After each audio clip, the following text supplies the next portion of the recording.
I'm Mike Twombley, health coach and six-pillar practitioner here at Six Pillar Living with Dr. Aajay Shah. We're here to bring you the nutrition pillar broken down into 6 segments or 6 branches, and this happens to be branch 4 today. We're looking at frequency. Now we've already talked about quality, quantity, and content. Now we're going to be talking about frequency, and this happens to be something that there's a long range of what you can actually do and what is healthiest and what is not healthiest. It's an important branch because the main focus of the stomach and the mind clarity and health happens to be whether or not we get our stomach to an empty state. Reason behind that is that we do actually have a lot of things going on in our body, and the resources are being dispersed in different amounts to different areas. Our brain is taking up a great deal of it. Our heart, our lungs, our nervous system throughout the entire body, our muscles. All of these things need these resources to go all around the body, and if there's anything in the gut, our body puts those resources almost exclusively down in the gut and puts the minimal amount out to the rest of the areas. That we actually have a danger that is there, that's present in the gut. When there is actual food there, the body has to clear that out. Otherwise, it could be rancid and it could cause damage, if not death, to us as an individual. And so our body's primary goal is to clear the gut first and then disperse everything else out throughout the body. Reason this is very, very important is that if you're not getting mental clarity, or you're feeling a little bit off, or there is some disease that's going around in your body, the body doesn't have the resources to push it around into the rest of the body. It has to focus on the gut and clear that out. You'll actually see animals stop eating when they are in a state of sickness. When they're not well, they're unhealthy, or they're sick, you'll see an animal will just lay down, rest, and not eat anything at all. That isn't the animal dying, that's the animal attempting to heal and actually repair itself in that state of unhealth.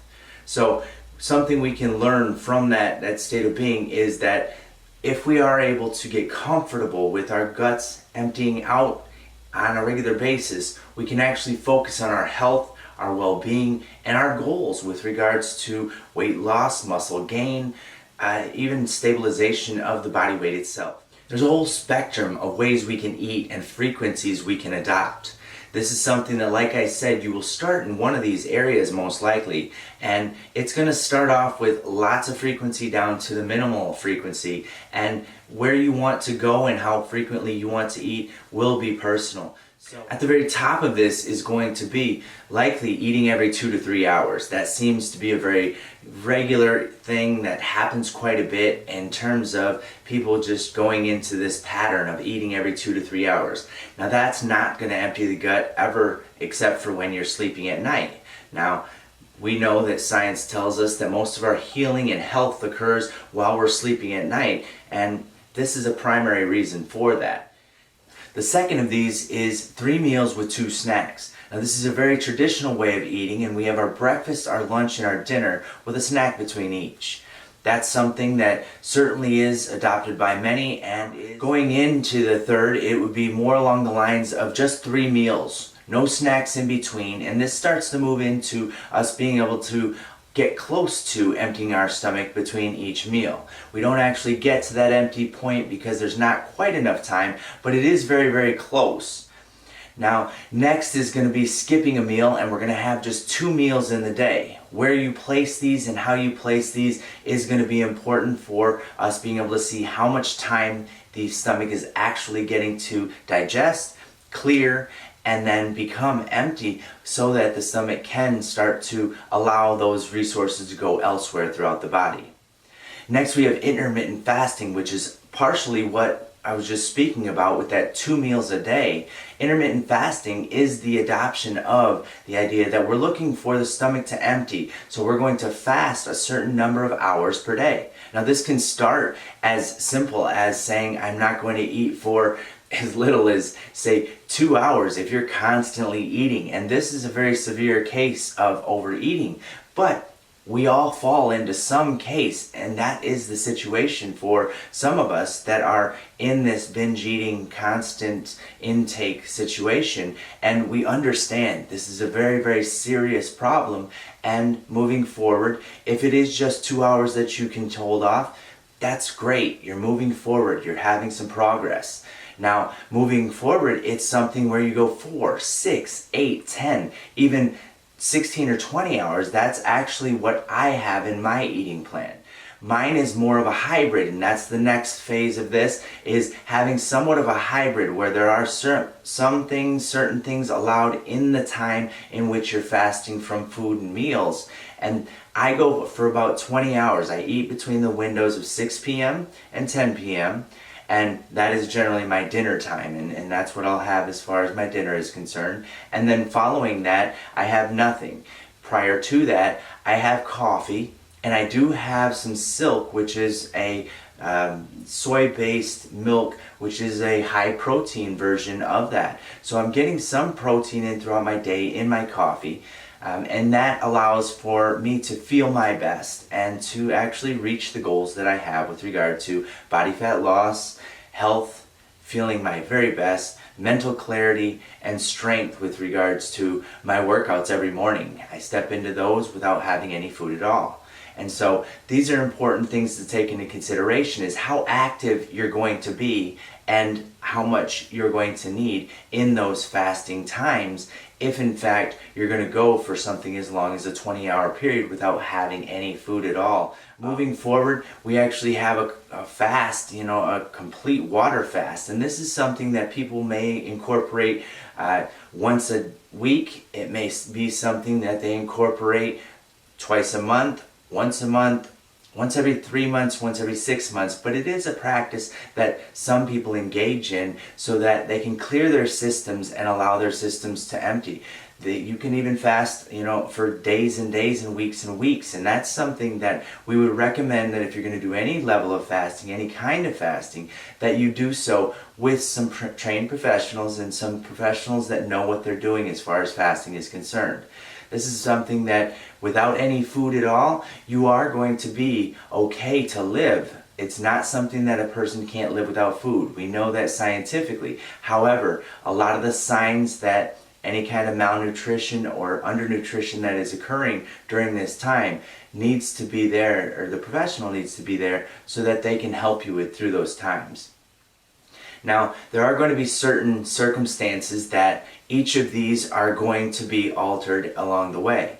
For one, we have a type 1 diabetes or a type 2 diabetes, both of which are going to be affected by the dietary intake. Now, we have a lot of body fat on our bodies, so we have a lot of energy on our bodies. One thing with this that we should understand is the molecular breakdown of the energy that we have in our bodies and the food components that come in is just, we're looking for carbon, hydrogen, and oxygen in the carbohydrates that come into our bodies, and carbon, hydrogen, and oxygen with a nitrogen attached when protein comes into our bodies. Now, those are the main components of energy with regards to our stored body fat, the muscle stored energy that's in our muscles, glycogen, and any energy that we use after that is going to be a breakdown of these molecules. So as these molecules are broken down and turned into energy, we need the multivitamin for that. So I'd start off your day with a multivitamin no matter what type of eating frequency you're going to adopt. Now, adopting any kind of frequency is going to be something that is totally up to you, but we do want to make sure that if you are going to eat fewer times, that you understand that you have fewer windows to get the vitamins in.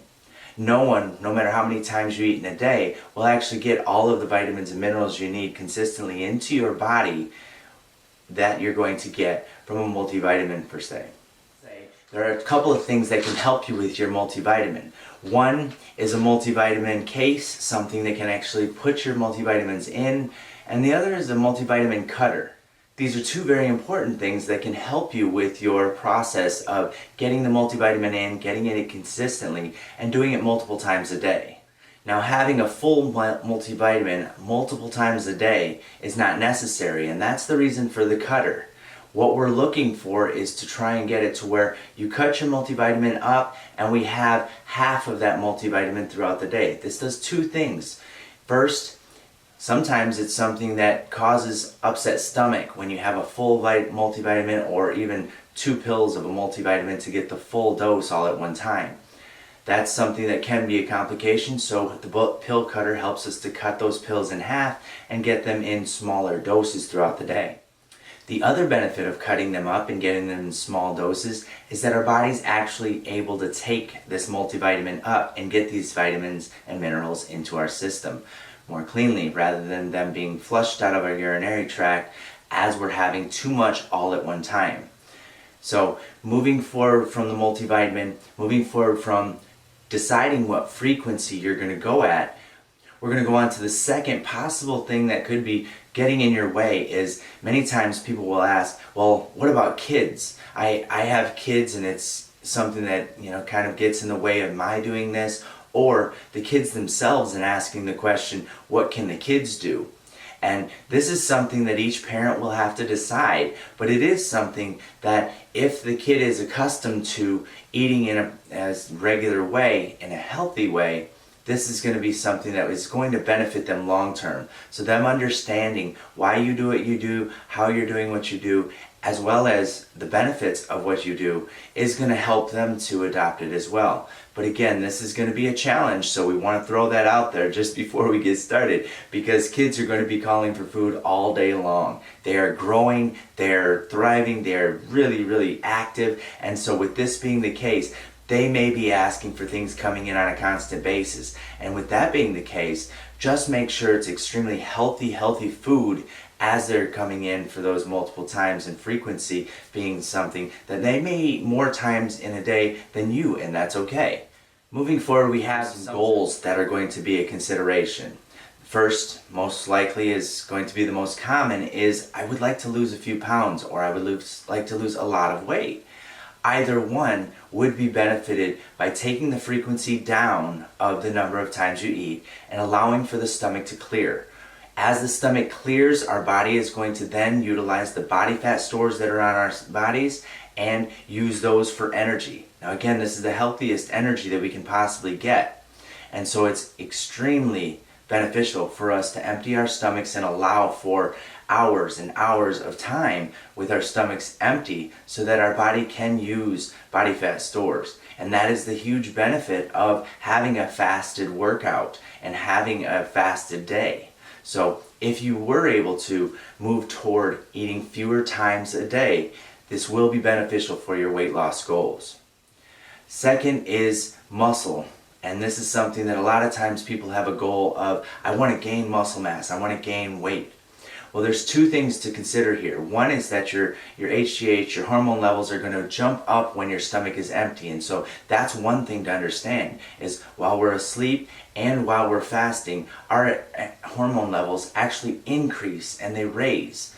That's something that isn't really known by many, so I want to bring that up. And the second is that if you're getting enough protein coming in and you're getting enough carbohydrates coming in and you're getting enough fats coming in, this is not going to be a problem for gaining muscle mass. However, dealing with the muscle mass gain and dealing with this being your goal, you're going to need to be in an excess of calories, not a deficit, as you would be in a weight loss goal. So, taking into consideration whether you want to lose weight or you want to gain muscle, those are two very different worlds to live in with regards to this, and you may actually adopt eating more frequently while you're trying to gain muscle mass than when you're trying to lose body fat. This simply being for the fact that you may want to be able to get in more protein, more carbohydrates, and more fats, so more calories overall, and this being something that the high quality in one meal may not be the best way for you to get your muscle gains that you would like if it's a lot of muscle that you're trying to put on. While just trying to maintain your best health and having your best health moving forward, which is Dr. Shah and my goal for you, and 6-pillar balance goal really is going to be to eat as few times as possible, as high quality as possible, quantity being whatever is necessary for you to reach your necessary caloric intake needs, and be able to take care of yourself, as I said, with the multivitamin and having the ability to have all the vitamins, minerals, calories, and nutrition necessary for you to reach your health and fitness goals. So Dr. Shah and I are extremely excited to be able to bring you the nutrition pillar, breaking it down in such a way that we're able to help you move forward to the best health, your goals with regards to your body content and shape, and your overall balance with regards to your health among the whole 6-pillar spectrum. We look forward to serving you more, and we will be back tomorrow with another branch of nutrition. We'll talk to you soon.